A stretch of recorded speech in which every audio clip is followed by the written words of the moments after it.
The number one secret to social media, and it's the same that it was in 2019 that it is in 2023, it's every single day and watch a CEO of a 9-figure company, honestly probably scaling its way up to 10-figure company, day to day what he does on a daily basis. And that experience right there is more priceless than anything. To people who may not have those connections, maybe they not know exactly how to get into those doors, one thing that I've learned is that successful people, they love to help people out. We actually got a guy that's over 60 in insurance, private equity, to start an Instagram account and get on social media. He started posting on social media because he realized, he's like, I have something to say. What is going on, you guys? Welcome back to another episode here. I'm with the boys. How are you doing? Doing good, bro. Doing good. All right, we're with the boys at the School of Hard Knocks. They run an Instagram page, kind of like street interview type as well. And we actually met last night at dinner through a mutual here, Adam Ali, aka American Income, in the background here. I'm doing a podcast with him later as well. But guys, do you guys want to do a quick introduction, more of what you do opposed to my general brief introduction? Absolutely, yeah. I can give a quick intro on us. The three of us, we all grew up in the Washington, D.C. area. Through different times, ended up moving out to Austin, Texas, where we ultimately started a social media channel in which we scaled in about a year to year and a half to about 1.5 million followers across Instagram, Facebook, and TikTok, where we go all over the country interviewing business owners and entrepreneurs in different spaces, different industries, to really get as much value and expertise for the younger generation as possible. We set out to really target the younger generation, quickly found that there were a lot of people out in the real world, 25, 26, 30, 40, that like actually needed this advice and they never had it. They never had those mentors. So we really established the channel to serve as kind of like a mentors at scale and help people and just go all over filming content in cities all over the world. I love that. I love that because there's a whole bunch of people out there that want to learn from people that are already kind of leveling up and getting things done in the world, but they don't have the balls to kind of go actually ask them themselves. So they can kind of learn it through you guys and they learn it through your platform. Absolutely. That's one of the main aspects, which is really cool about it. I want to have him on as well because I want you guys to jump into a little bit later on how you guys kind of really just blew up your Instagram and blew up your socials at a very efficient and fast rate because, bro, there's some people online that just don't know how to do anything. And if you could drop some gems at some point, I think that'd be really valuable for everyone. Absolutely, we definitely can. So do we want to go ahead and start with the backstory? Or I'm really interested in myself. We were at dinner last night. I didn't get to ask. How'd you guys all kind of come together and agree to, build something together? Yeah, absolutely. So like James was saying, we're all from Washington, D.C., grew up there pretty much. We were in the same Boy Scout troop growing up, and so that is right. We were in the same Boy Scout troop growing up. Our fathers actually served in Iraq together in the military. But kind of when we were getting older, we kind of realized that we all had a mutual interest for entrepreneurship. One thing about the DC area that maybe some people outside don't really realize, but it's pretty federal, it's really corporate. A lot of people, their kind of mindset, if they're going to stay in that area, is they're going to go get their degree and then they're going to funnel into some sort of corporate or defense contracting job, politics, or just work for the government. And there's not as much innovation or just the thought that you can do something bigger for yourself. You kind of put a cap on that. 6-figure job is really what most people strive for in that area. There's not a lot of talks about entrepreneurship, but just over the years, especially just talking with one another, he went to college but then eventually dropped out to continue pursuing a digital marketing agency. I went to University of Texas at Austin. That's what kind of led us to Texas, and was pursuing consulting as well. And then James was blowing up his TikTok, he scaled his account to almost 1 million followers, and just through our own kind of ventures kind of realized that like, hey, we all kind of have the same values and passions for entrepreneurship that not a lot of people in this area do, and eventually met at a mutual friend's house and got to talking, linking up after a long time, and realized that like, hey, we got to do something together. So I love hearing that.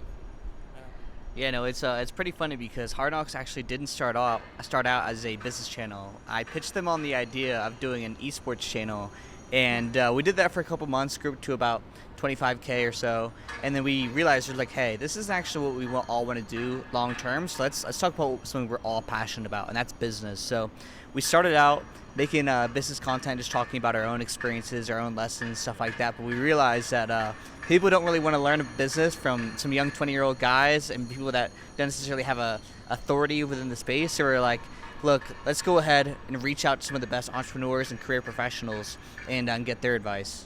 Yep, I love that because you can only get so far really just preaching out of your own mouth.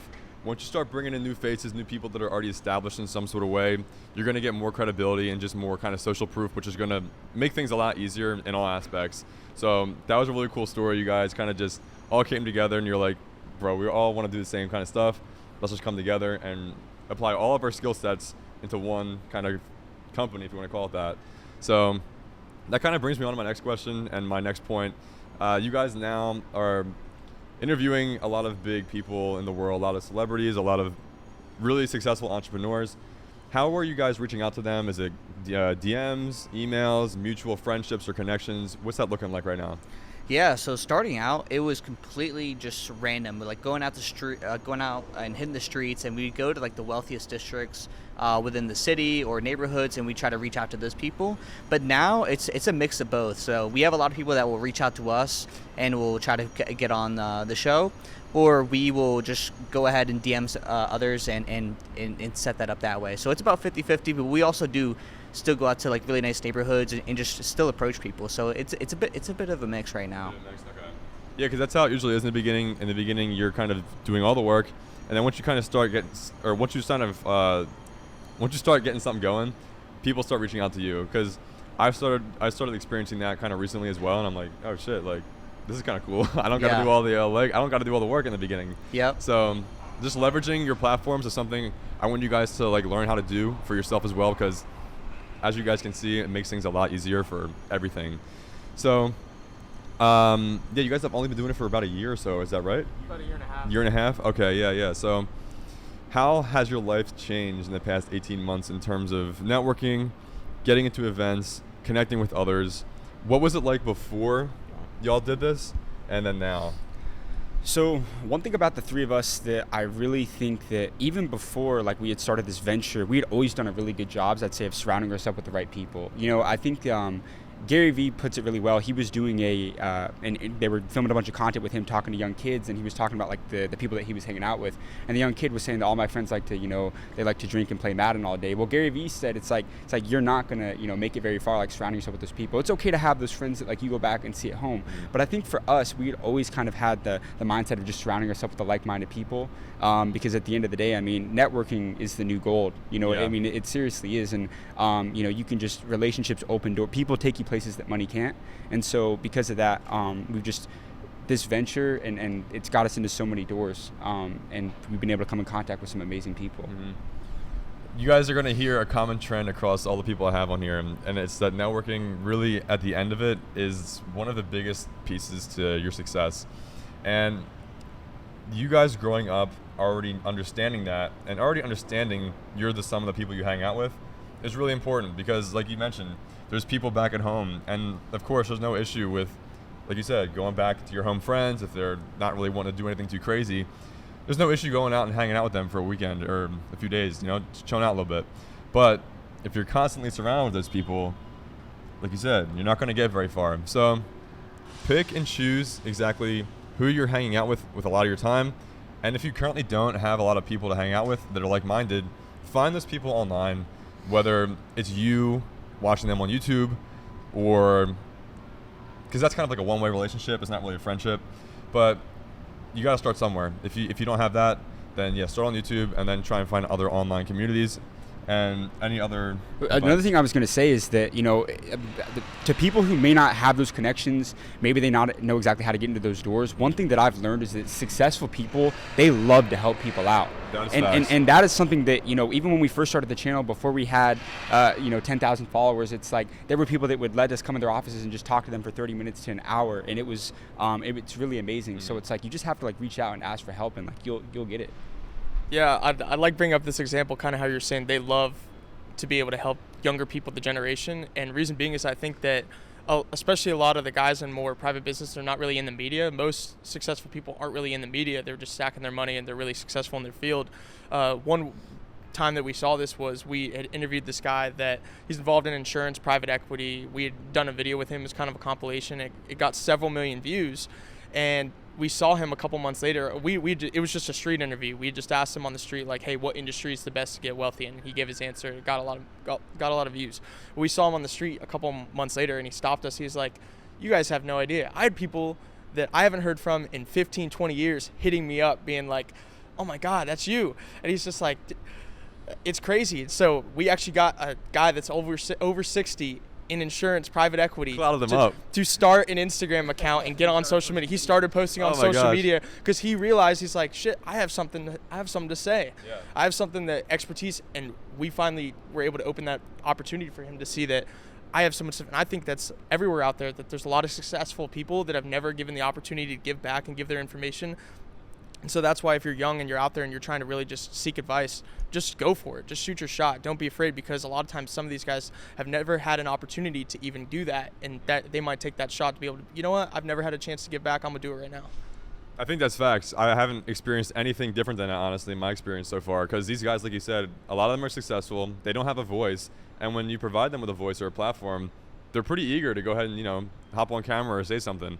And a lot of times it's things that the average person doesn't even know, like, it kind of exists or how to do certain things. So of course it's going to be very, very valuable information. So that was really cool. That was, bro, blowing up a 60-year-old. That's really funny. I haven't heard that one before, but oh man, I wanted them to go ahead and move on to basically, what is your kind of like daily schedule looking like when it comes to balancing work, balancing content production, editing? What does that look like? Run me through that real quick.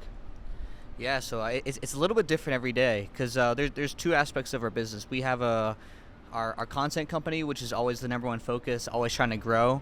And so that could be, you know, us trying to film in the morning, or there's also the other side, which is our agency. So a lot of the times that early in the morning, I'll probably check in with the team, see how everything's going, seeing what they're working on.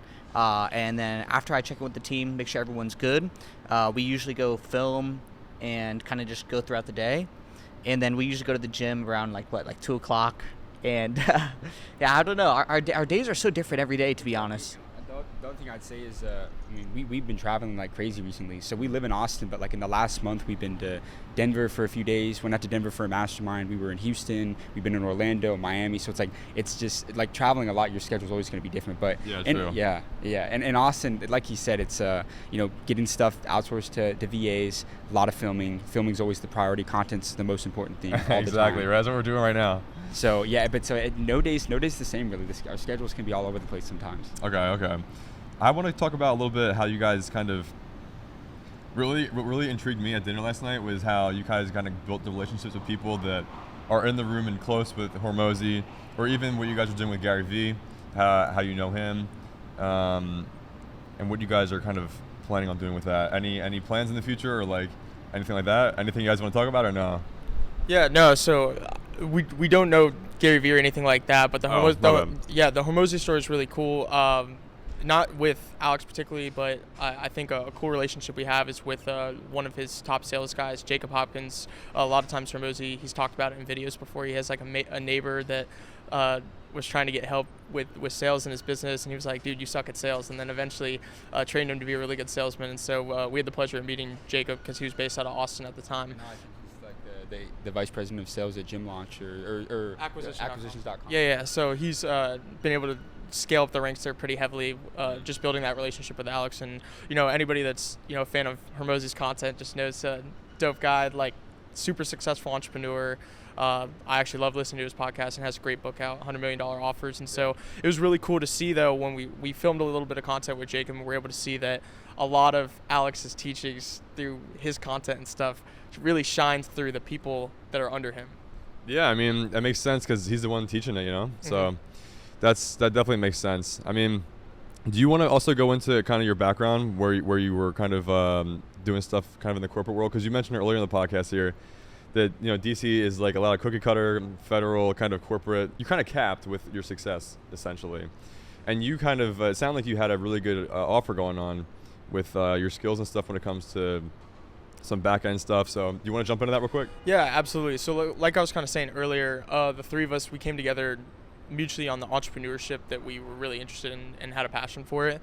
We all had a bunch of different skill sets. James with content, Josh with marketing. For me, I had a pretty dense analytics background. My kind of first shot into wanting to go towards entrepreneurship and that sort of side of things was when I won a world championship with Microsoft Excel. Sounds like a crazy competition. At the time, I didn't really know it existed, but I had qualified for it, just trying to get certified in Excel for my resume, transcript, whatever. I was looking to go to school, and eventually ended up going on to compete in the national competition, and then ended up winning that and going on to the world competition. It's like an Excel competition. They give you less than an hour to solve a consulting problem using Excel, and ended up just winning the whole thing out of 2 million people. Wow, that's crazy. And so because of that opportunity, I got a lot of media coverage, and a lot of companies were reaching out because they said, here's this young kid who's like really good at Excel. And a lot of corporate companies use Excel, and small businesses and things of that nature. So I had a ton of people reaching out. This is where I really started thinking about entrepreneurship, was because I had to legally protect myself if I was going to be doing projects for all these companies, and getting a ton of offers, but none of them really seemed right, because again, my mind's wrapped around entrepreneurship. But I was also looking to go to school in Austin, and eventually a company called Buc-ee's reached out to me. The owner of Buc-ee's had me come to his office when I was going down to look at UT Austin. Eventually we clicked. It was really good, and basically just kind of offered me, it's like, hey, when you're not in school, when you're not doing other stuff, just come and go as you please. Come in my office, watch what I do every day, and we'll have you do some analytics work for us. And I was like, you know what? Out of all the offers, this one really shines to me, because no one really gave me that opportunity to be able to go in there and sit every single day and watch a CEO of a 9-figure company, honestly probably scaling its way up to 10-figure company, day to day what he does on a daily basis. And that experience right there is more priceless than anything I could have learned in school or whatever. And that's really what kind of gelled us there. But going back to your thing about the corporate world, I did a lot of stuff analytically, working in JavaScript, VBA, and Python, SQL, stuff like that on the back end. Yeah, I didn't even know you did, I didn't know you knew computer languages like that. No. Mm-hmm. Yeah, talk about getting in the room with the right people, bro. Like learning from the right people in your own circle. That's like the highest level of doing that. Do you guys ever have any other experience in terms of shadowing or learning from other people like that, or no? I think you have a really cool story about Joe Soto. Yeah. So when I was going to college for a year and a half, and in the middle of that, when I first started college, I got reached out to by my good friend Gio. He was like, hey, you should start a marketing agency with me, because growing up I was always mowing lawns, and that was kind of like my intro to entrepreneurship, was mowing lawns around the neighborhood and around the community. And so I was like, okay, like I'll do it with you. And so we started to learn actually from Ty Lopez, which is, I feel like is an intro for a lot of people into entrepreneurship, which is kind of funny. But we ended up signing up for a mastermind with a guy named Joe Soto. And that was my first real experience of like getting in the room with the right people, because I'm still relatively new. I'm probably 19 at the time, and I am just blown away by the people being like, oh, like, I'm doing like 100K a month, or I'm doing, 50K, or like my business can do a couple million. And the things that you can learn from these people is why also networking is so important, because a lot of the times what I've come to realize recently is that you should really just stay in like your zone of genius. So stay in with what you're really good at, and then partner with other people or utilize other people who are really good at that aspect. So as let's say maybe you're really good at marketing, but you suck at sales. Yeah. Maybe you can handle the back-end fulfillment and partner with someone who's really good at sales and bringing those new clients. So those are some of the things that I was able to learn, but also just like surrounding yourselves with those people and learning from people who have already done it before was able to just be like an awesome experience. You said something that hasn't spoke to me more in the most recent month, because a couple of days ago at this point, we were, like I said, we were in Scottsdale, and as you guys saw if you watched the podcast with Derek Wilmer, we were kind of talking about some of the things when it comes to partnering with people, being in the right room with people that are making a stupid amount of money. Like some of these guys in the same building are making like $10,000-$20,000 a day, on stuff. It doesn't make any sense. You're not going to find that anywhere. It's crazy. And one of the key aspects that you brought up a minute ago that I really kind of connected with and was like, oh yeah, that's a very, very common similarity I'm hearing, is kind of partnering with the people that are specialists at what they do, opposed to trying to be a one-man show, trying to do everything yourself. Because me personally, I don't know about you guys, but me growing up, maybe it's the education system too, because they try and keep you and try and push you to be an individual doing all things yourself instead of coming together as a group to problem solve. But I've always had the mindset that I need to do things by myself, figure out things by myself, and if I go and partner with someone, then it's kind of like, oh, I'm being weak, or I'm too lazy to learn a new skill or something. But I think it's quite the opposite. I think it's the smarter thing to do, because one of the deals going on with those guys, or one of the things we're talking about, is actually splitting up a multi-million-dollar deal, and they're splitting up equity, and kind of splitting it in a way so everyone has their own skill, everyone's delegating their own task to make the whole thing work. Someone's doing the marketing, like you said, someone's doing the creative side, someone's doing the actual, someone's the actual face of the company. So if you had just one individual trying to do all that stuff together, it's like not going to happen, and Yeah. it's not going to reach the level that it would if you were to come together with all these people to make it work together. 100%, or it's just gonna be much slower. And it's a common saying we've been saying a lot lately is you can either have 100% of the grape or you can have a slice of the watermelon. You know, I'd rather have the bigger paycheck at the end of the day. You Yeah. know, so it's like yeah, people can view you as like lazy or unmotivated because you don't want to learn 5 to 10 different skills. Where it's like, dude, why not just increase the degree of separation between me being, instead of being the top 10%, being the top 1% at this given what you skill. do, yeah. And then you just partner with someone else who's also in the top 1% of their specialization, and then you can just crush it together. Yeah, these are some gems right here, guys. Y'all ain't being taught this anywhere, I feel like. This is like one of the first few times I'm hearing this kind of stuff in the past couple weeks, and I'm always learning from a lot of people in this space. And it kind of just like clicked for me. So I really wanted to bring that up for you guys because it's something I heard for the first time, so I want to make sure you guys hear it for the first time as well if you haven't heard it already. But yeah, I mean, structuring a deal and people getting their own piece of the pie. How do you guys balance? This is also going into my next point. How do you guys balance like your piece of the pie in terms of your own social media content and just your overall business? Because some people can kind of get salty and kind of feel like, oh, I'm not getting my fair share. Do you guys have it split evenly, or what does it look like? How's the structure? Yeah, no, I mean we've been split even since the jump. Okay. I mean, it's really just been, I think the three of us lift each other up in different ways that maybe is not necessarily fit to a certain role, but I think that each of us through our different personalities has like different strengths. And I think what I would say is kind of to your point about trying to do everything alone, what you want to do is you want to find people out there that you really, we have a mentor and a guy that we work with that he said that in order to build a really great team, you have to identify your weaknesses and then find people that can really fill those roles that you trust and you have a lot of confidence in order to lift that team up.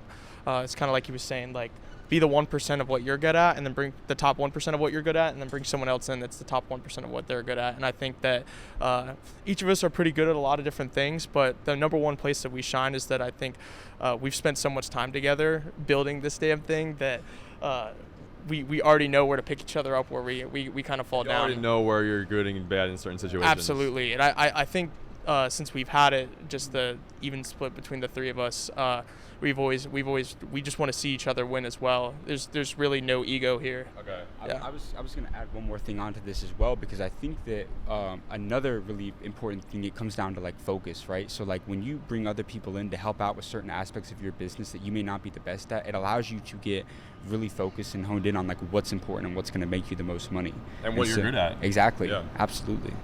Yeah. Now, I don't know, I've been asking you guys a bunch of questions. Do you all have any questions for me or no? Anything specific? Sure, yeah. Would love to kind of get into your background working with software, honestly. I know you said you're not a developer at dinner last night, but I'd love to see like what work are you currently doing in software, and and with that, would love to hear more about that. Yeah, I mean, for you guys that know already on my channel, I do stuff with Go High Level, the #1 white label software for agencies. That's what it's mainly designed for. Anyone can really do it, whether it's a brick and mortar business or an online business. I know people that have it for brick and mortar kind of stores.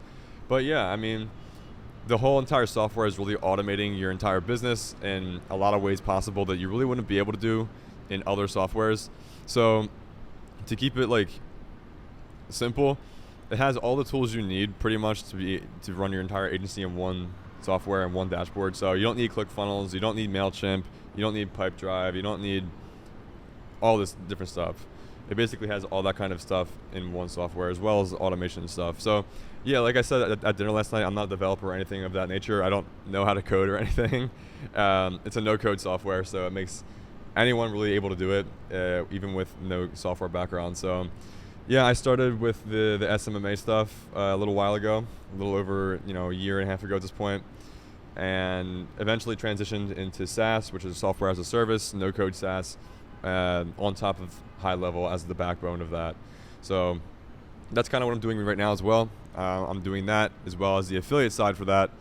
And out of all the online business models I've tried in the past, I think this is one of the ones where I'm early to the trend. I believe it's the new kind of e-com wave coming, the no-code SaaS wave. And I've had the most success with it so far as an online business, because my roots start with investing. And then I got into business later on. So I know it's kind of like reverse, but that's my pretty much background in terms of software and stuff. Cool. I have a question. What was your start like for entrepreneurship? When did that kind of come together, and what was the turning point for you to be like, hey, like I don't really want to go the typical route. I kind of want to do my own thing. For sure, bro. I don't have a specific time frame of when I had that kind of moment where I was like, I ain't doing this shit. Like, I'm going to do something that I want to do. I've always kind of had that belief and that kind of mindset where I'm not going to go the regular route. I just know for certain something's going to work out and something is just going to work. So the earliest I can go back and actually remember, though, is when I was 14. And I'm sure you guys know FaZe Clan. Yeah. You heard it? Yeah. Hell okay. Yeah. So back in 2014, I used to watch those guys religiously, right? And it was either in 2014, 15, or 16, they moved into the FaZe house in New York and Long Island. And I used to watch their videos every single day. And I was watching their content, and I don't know why I realized this at such a young age, but I was like, bro, these guys, at the time, they were like 18, 19 years old. Some of them were a little bit older. But they were all living in the house together, not going to college, not working some regular job. And I knew, like, if they can do this, then I know I can do something similar myself, whether it be something outside of gaming, because that's just one aspect and one route to doing this. But that was kind of my introduction to how things can be done outside of a regular career and regular job. So from that point forward, I started researching and learning a whole bunch of different ways to make money online. And I was just like everyone else in the beginning, I was so like lost and confused and overwhelmed at all the different things you can do online. And I was also underage, which made things kind of weird. So I'll jump into the investing side real quick because that's how I started. On Christmas, I forget, I was either 15 or 16 at this point. My dad gave me $2,000 to open up a Fidelity account and start learning my entire stock trading journey. And I should have gone through paper trading first, which is like trading with fake money, so you can kind of get the gist of it first. I should have done that first because I kind of lost a lot of that money, the $2,000 that my dad gave me to start with, being inexperienced and stuff. So I got the Fidelity stuff set up under him because I was a minor, I was underage, and the first stock I bought was a real estate stock. And like the first day afterwards, it was up, and I was like, oh, this shit's easy. Like, this is easy mode. And then of course, weeks later, it wound up going down. I didn't sell, and of course, I lost money on that trade. But I think that was a really valuable lesson because, one, things aren't going to be as easy as you think they're going to be, especially when everyone else is trying to escape the system, if you want to call it that. And just like anything else, it's a new skill you got to learn. And me personally, at that age, I didn't know anyone that was a really good trader or anything like that.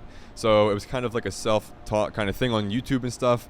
But throughout the course of a couple of years, I got better at trading, learning more about trading, and going through TD Ameritrade's Thinkorswim, learning paper trading, getting better at that, and eventually kept growing my portfolio over the time. And then I learned about crypto, and I was like, oh, this is dope, because you can actually make a shit ton of money really fast in crypto, because stocks move a few percent a day usually, right? Cryptos can move like way more than that per day. So to me, I was like, this is my moment. This is my moment to kind of build something big here and kind of make that FaZe Clan life a reality for myself. So I remember in 2017, it was like summer and fall of 2017, I got into crypto and I bought my first Ethereum. And that was the beginning of something brand new and something that's still a really important part of me today, because without crypto, a lot of the things that I do wouldn't be possible. And I encourage you guys to learn more about crypto. If you think it's a scam or because there are a lot of scams in this space, of course, it's still pretty unregulated, but this all goes back to learning from the right people and being in the room with the right people in the space, because it's a very legit, a very very legit future when it comes to crypto. A lot of people, a lot of companies are integrating kind of the blockchain background into their own companies. So I want you guys to kind of be ahead of the wave and just educate yourself on it, because it's not going anywhere. And whether you're going to be an avid investor in it, trading stuff on a daily basis or swing trading or anything, I still encourage you to at least be aware of the space, because it's still going to impact other industries over the next 5 to 10 years. So that's where I'm at. I like trading it, and I also like keeping up with it. And now as well, I have connections with some of the top guys in the NFT world that pretty much run the shit, and it's kind of like having the information like at a direct source. So it's all about networking, baby. So That's one thing I've especially learned about the NFT space lately. I mean, I don't invest in NFTs personally. I just love going into the Twitter spaces and engaging with the community, because I think there's some great people in there. I think they're hilarious. But I talk to a lot of my guys that are within the space, and it really is just getting yourselves in the right circles, especially in a space like that, because they're all talking about, hey, you got to buy this, you got to sell this, or whitelist this. Yep. You know, they're all communicating, all the top guys, because they're all really working together to get that bag. And something that I think was really interesting about what you said is you've fallen on to the go high level now, but you had some success, you've had some failure in the past, and I feel like that's something that people can learn from, is that your first idea may not be the best idea or the idea that works for you. You're gonna have to try a bunch of different things and eventually just see, hey, this is actually what works best for my skill set and just me as a person. When you just gotta try new things if it's just not working out sometimes. So for sure. I tried drop shipping back in 2017. I went through Hayden Bowles' stuff. I don't know if you guys know who that is. Oh yeah. Yeah, I went through him. He lives in Austin, right? he's in Vegas. I think he's Puerto in Rico now. I think. Yeah, he is in Puerto Rico. You're right. I went through him. Actually, funny enough, went through Sebastian Georgiou's as well. And yeah, I failed at that. I thought it would have been good. I was like, I have all the information I need here. But once again, I was underage, and bro, I was so dumb. You know how Facebook has like all these crazy rules? Dude, I was like promoting products that were like kind of like swimwear stuff, and a lot of stuff's banned on Facebook. Like a lot of anything kind of sexual, I guess you can call it, or anything kind of in that kind of, you have to be creative with your ad copy and like ad stuff when it comes to bathing suits and stuff. And bro, I kept pushing the same ads on my Facebook account, and it got banned. And I was like, why am I getting banned? And it was all this stuff. I wasn't understanding what I was doing pretty much, but that was a prime example of how your first shot of stuff really isn't going to work. 9 out of 10 times it's not going to work, and maybe the first 3 things you try aren't going to work.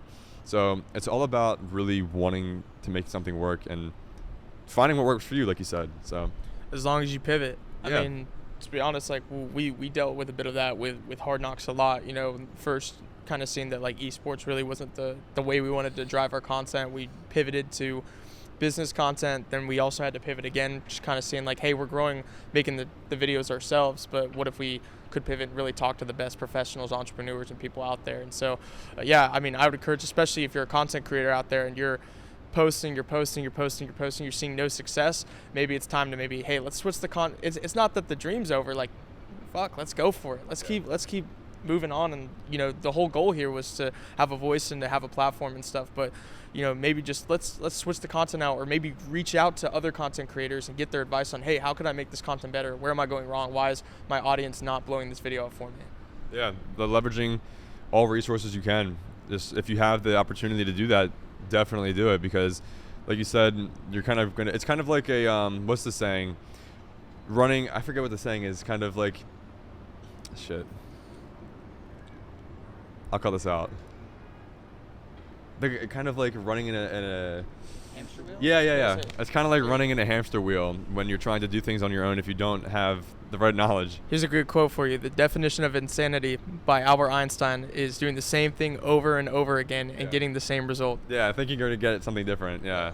You got to change your input. You got to change your input to change the output. And the only thing you can control is the input. You really can't control the output, because everyone wants to hit a certain dollar figure per month or per year. Like, oh, I want to make $200,000 a year, or maybe $100,000 a year, whatever your goal is. But you can only really, like I said, change and control the input of that entire goal. So you may hit that goal, maybe you'll pass it. So I think that's really important to understanding, because everyone's so fixated on the end goal, and I'm kind of a victim to doing that myself. I'm kind of not a victim, but I kind of do it myself. I'm like, hold on a second, bro. Like, you're gonna get there, but don't focus on that too much. Focus on the systems to get there, because without the systems and without taking the action, of course, you're not gonna reach your goals. But I think that was dope. I think that was really valuable for you guys, dropping that knowledge, dropping some sauce in terms of your digital marketing agency you were doing, and then your background in terms of analytics. And then you also were doing your own social media accounts, right? Sure. Okay. Do you want to elaborate on that a little bit more, or what? Yeah, absolutely. I started kind of 2020, just, I'll say this, I started late 2019, so right on the cusp of TikTok really becoming like a really hot platform. And I would say late 2019 to early 2020, I posted maybe 30 pieces of content. I don't think I had anything hit. But finally, I had a video, I made a decision video of where I was going to college that ended up getting like 800,000 views, and I was like, got a couple thousand followers, was getting DMs from people, and I was like, wait a minute, like, that's kind of cool. Like you can go viral, but then when you start to learn more about creators on TikTok and you're seeing that, wow, people are actually monetizing their passions. I mean, people are branding themselves, they're branding their products, they're traveling the world, they're literally doing what they love, and they're getting paid to do it just by putting out content about it. And so around 2020, I got super serious about TikTok. And in 2020, I scaled my personal TikTok to about 800,000 followers. I had 1 month, August 2020, I went up over 500,000 followers in 1 month on TikTok. And all organic. I've never ran an ad in my life. Everything's been organic, man. And so in the last 3 years, I've done over 600 million views across Instagram, Facebook, and TikTok. So that's awesome. Yeah, absolutely. Awesome. You guys have any social media questions? This is your guy to hit up right here. Yeah, I'll tell you this though, the number one secret to social media, and it's the same that it was in 2019 that it is in 2020 or 2023, it's consistency. It's consistency. I love using the analogy, and another thing too, when you're first starting out, it's all about volume early on. Mm-hmm. Unless you're creating Steven Spielberg level content, if you're just starting out, you have a couple hundred, maybe a few thousand followers, there's no excuse not to be posting 3 or 4 times a day until you really get a strong base. So that's what you're doing that often per day? Absolutely. When I had 10,000 followers on my main TikTok, I was posting 4 times a day, even when I had 500,000 followers, 600,000 followers. Like, I would literally, you can ask him, I would set up in my basement and I would just make tons of videos on a whole bunch of different concepts, and I was just so consistent, man. So you pretty much just dedicate like all your waking hours to making it work? For the most part. It would honestly take, I maybe would film for a few hours a day. Another thing that I think is very important is studying. There were some days where I would just study my For You pages and other content that were kind of in similar niches. I would just study them for hours, see what they do. A lot of people, when they get into content, they think that they have to reinvent the wheel. Well, it's see kind of what people are doing, what's going viral for them. Just add your own creative twist onto it. I love, you got to be authentic and be your own self as a creator, but you have to really see what other people are doing, what's working in the space that you're in. Yeah, I mean, that's the entire idea of pivoting a little bit, because if you're doing the same thing over and over in terms of content, you're not seeing results, that's when you got to go ahead and take a step back and really just learn and see what's working for other people to, like you said, incorporate into your own content. And another thing is, when you find that piece of content that clicks, that works, right? Mm-hmm. Just 10x it. Make a part 2, make a part 10, 15, 20, just double, exactly like you said, double down on that piece of content that works, and that's how you're going to scale. Mm-hmm. A lot of people, I think the big mistake people make early on is they try to do 80 different types of pieces of content. They'll have a video go viral, but then they won't go back to that, or they'll try to do all these different things. It's at the end of the day, one of the most important factors on TikTok now is the topic of your content.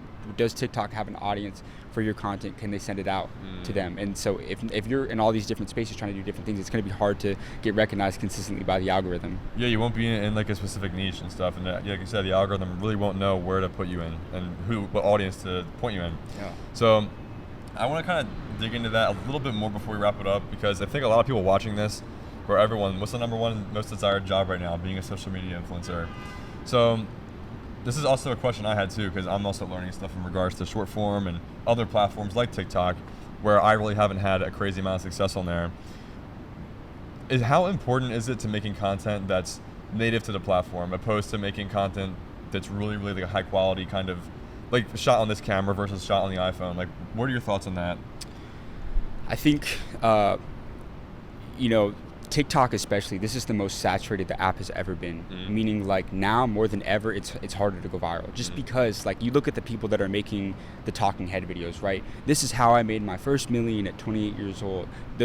There's clones, bro. Everybody's doing the exact same thing over and over again. So like it's very hard for them to find success.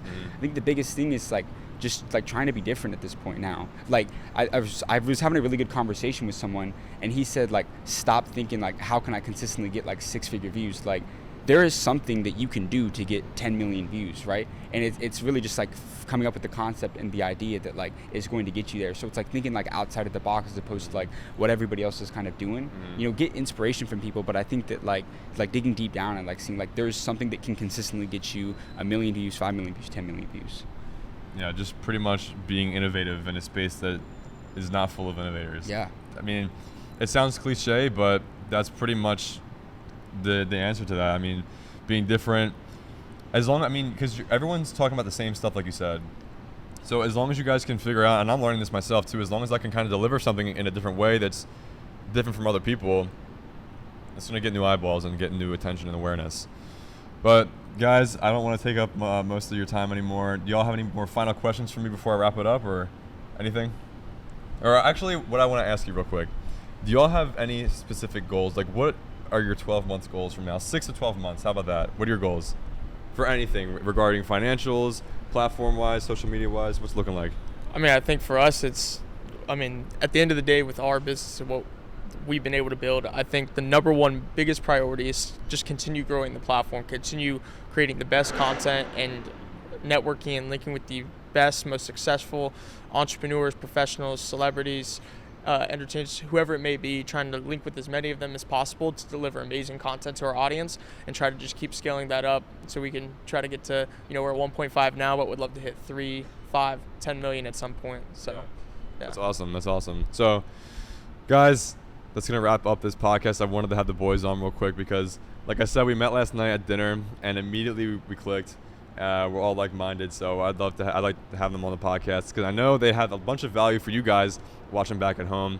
Of course, drop any questions in the comments if you have any. I'll be happy to go ahead and answer them. And of course, I'll leave their handles and their information in the description as well as do a pop tag.